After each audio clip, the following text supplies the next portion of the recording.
जिनका first attempt है उनके लिए तो भाई वार्निंग है, रेड अलर्ट, समझ लो ये चीज़। इंटर का सिलेबस इतना वास्ट है, क्वेश्चन पढ़ते पढ़ते तुम्हारा टाइम निकल जाएगा। एमसीक्यूज लेंथी आते हैं, और ऊपर से लॉ, सितंबर 25 का लॉ का पेपर तो याद होगा सबको, है ना, कितने बड़े बड़े एमसीक्यू थे। तो वो, hello everyone, welcome back to new video. तो आज की इस वीडियो में हम लोग लॉ की स्ट्रैटेजी डिस्कस करने वाले हैं। तो वीडियो को एंड तक ज़रूर देखना। वीडियो अच्छी लगी तो लाइक करना, शेयर करना, सब्सक्राइब करना अपने दोस्तों के साथ। तो बिना टाइम वेस्ट किए मैं वीडियो शुरू करता हूँ। लॉ को मैंने 4 पार्ट में बांटा था। आई हैव स्कोर्ड 59, एग्जाम्शन से 1 मार्क्स कम, और मुझे मई 24 में लॉ में 32 आए थे, और सितंबर 24 में 59। तो मैंने उन 1.5 महीने और 3 महीनों में क्या किया है मैं तुम्हें वो बताता हूँ। लॉ की बेसिकली कोई भी ABC स्ट्रैटेजी नहीं है कि तुम चैप्टर वाइज ये चैप्टर छोड़ दो, वो चैप्टर छोड़ दो। हाँ, ये है कि कौन सा चैप्टर इंपॉर्टेंट ज़्यादा है, ठीक है, कि इसमें से क्वेश्चन ज़्यादा आते हैं, ये चैप्टर तुम्हें करना ही चाहिए जो तुम छोड़ नहीं सकते हो। उस बेसिस पे मैं तुम्हें एक्सप्लेन कर सकता हूँ। तो मैंने लॉ को 4 पार्ट में डिवाइड किया था, ठीक है, 4 पार्ट्स। फर्स्ट, सबसे इंपॉर्टेंट, अदर लॉ। मैंने कभी कंपनी लॉ से स्टार्ट ही नहीं करा लॉ पढ़ना। मैंने हमेशा अदर लॉ पढ़ा है, क्योंकि वो कंपैरेटिवली इजी है, और तुम फाउंडेशन में LLP पढ़ चुके होते हो आधा।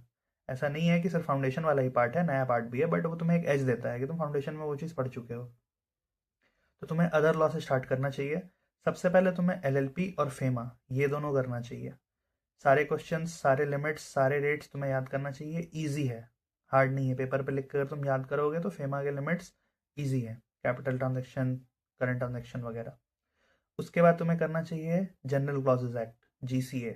वो ईजी है, कुछ ही सेक्शन है उसमें, 15-20, जिसमें कि 2-3-4 इंपॉर्टेंट है जो आते रहते हैं, डेट्स डेट्स वाले जो हैं मेनली।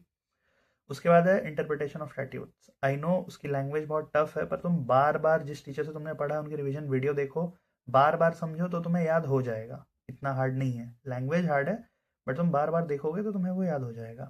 तो मैंने जैसे ये कहा, 4 पार्ट्स में मैं लॉ को डिवाइड करूंगा। फर्स्ट पार्ट ये है, LLP, FEMA, GCA, interpretation of statutes. ये तुम्हारा फर्स्ट पार्ट खत्म हुआ। सिर्फ इतने से ही तुम्हारा ऑलमोस्ट 30 मार्क्स कवर्ड है। ऑलमोस्ट 30 मार्क्स, ज़्यादा ही आएंगे, बट मैं फिर भी कम लेके चल रहा हूँ, 30 मार्क्स। उसके बाद सेकंड पार्ट में तुम्हें chapter number 5, chapter number 6, chapter number 7 करना है। ये 3, ये तुम्हारा सेकंड स्लॉट, डिपॉजिट, चार्जेस, और तुम्हारा चैप्टर 7 मैनेजमेंट वाला।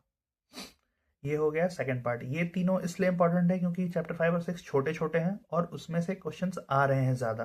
अगर तुम लास्ट अटेम्प्ट के क्वेश्चन पेपर देखोगे तो क्वेश्चन ज़्यादा आ रहे हैं उसमें से, और चैप्टर 7 पता ही है तुम्हें सबसे इंपॉर्टेंट है। तो ये हुआ सेकंड पार्ट। अब आते हैं थर्ड पार्ट पे। तो थर्ड पार्ट तुम्हारा है चैप्टर 8, 9, 10, 11। इसमें भी 8, 9, 10 सबसे ज़्यादा इंपॉर्टेंट है, ठीक है। तो ये हुआ तुम्हारा थर्ड पार्ट, चैप्टर 8, 9, 10, 11। उसके बाद इतना हो गया, ये 3 पार्ट हो गए कंप्लीट। ये 3 पार्ट तुम्हें ऑलमोस्ट 85 मार्क्स दिला देंगे। 85 मार्क्स इतना कवर्ड है। अब तुम बोलो चैप्टर 4 छोड़ दिया, चैप्टर 3 छोड़ दिया। चैप्टर 4 शेयर कैपिटल इंपॉर्टेंट है, बहुत इंपॉर्टेंट है। कुछ कुछ पार्ट्स, डिवेंचर वाले, डिवेंचर इशू वाले, वो सारे इंपॉर्टेंट है, पर अब वो लास्ट में है। लास्ट में क्यों है वो बता रहा हूँ, क्योंकि तुम जब इतना पढ़ लोगे तुम्हें कॉन्फिडेंस आ जाएगा कि हाँ तुम पेपर पे लिख पा रहे हो। इतना तो तुम लिख लोगे अपने से। लास्ट पार्ट ये है, और वो भी मैं तुम्हें उल्टी सीक्वेंस में बता रहा हूँ कि चैप्टर 4 करना पहले, फिर 3 करना, फिर 2 करना, फिर 1 करना। तो चैप्टर 1 और 2 बेसिकली तुम्हें आता है, वो तुम्हें बस रीड करना है। कंपनी क्या होती है, प्राइवेट कंपनी क्या होती है, स्मॉल कंपनी क्या होती है, बेसिक है ये सब। तो मैं ये मान के चल रहा हूँ ये तुम लास्ट में भी करोगे तो हो जाएगा। तो ये तो हो गई कि तुम्हारे सीक्वेंस क्या होनी चाहिए। मैं फिर से रिपीट कर देता हूँ, 4 पार्ट तुम्हें 4 सेशंस में इसको खत्म करना है। सबसे पहले other law, LLP, FEMA, GCA, statutes, first part खत्म। Second part, chapter 5, chapter 6, chapter 7, second part done. Third part, chapter 8, chapter 9, chapter 10, chapter 11, third part खत्म। चैप्टर, अब part 4, chapter 4, chapter 3, chapter 2, chapter 1। ये 4 पार्ट में तुम्हारा law खत्म हो गया।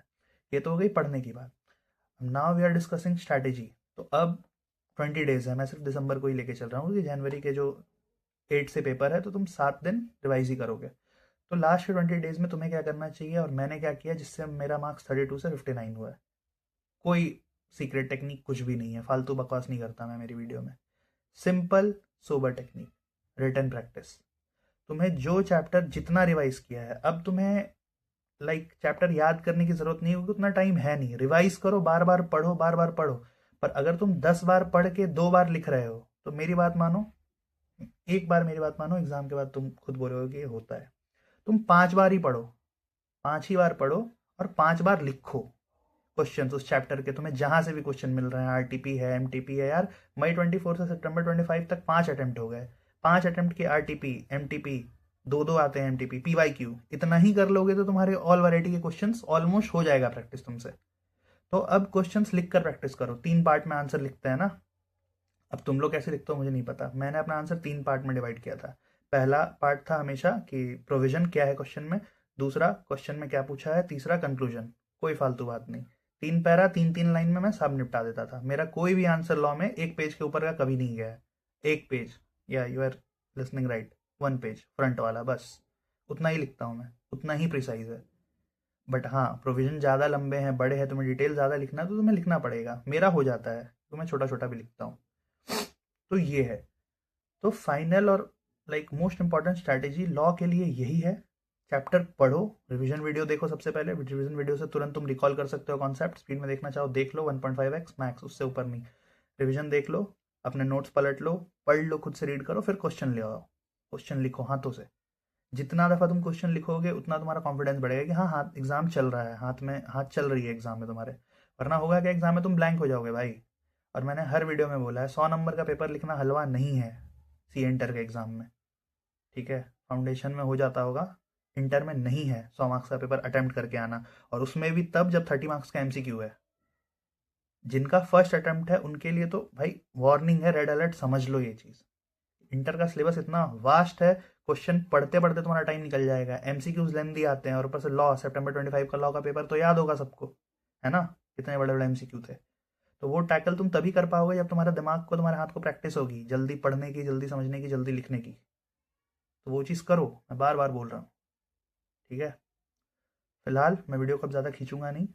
Law की स्ट्रैटेजी यही है, जो मैंने 4 पार्ट में तोड़ा है वो 4 पार्ट पे ध्यान दो, उसी सीक्वेंस में करो और क्वेश्चंस लिखो जितना लिख सकते हो, प्रैक्टिस करो। मिलते हैं टैक्स की वीडियो में। टैक्स की वीडियो भी मैं 1-2 दिन में ले आऊँगा। मेरी भी पढ़ाई है अपनी ग्रुप 2 की, इसलिए वीडियो आने में लेट हो रही है। I hope you understand. ठीक है, मिलते हैं अगली वीडियो में। Bye bye. वीडियो अच्छी लगे लाइक शेयर सब्सक्राइब शेयर कर दो दोस्तों में। बाकी मिलते हैं, सी यू।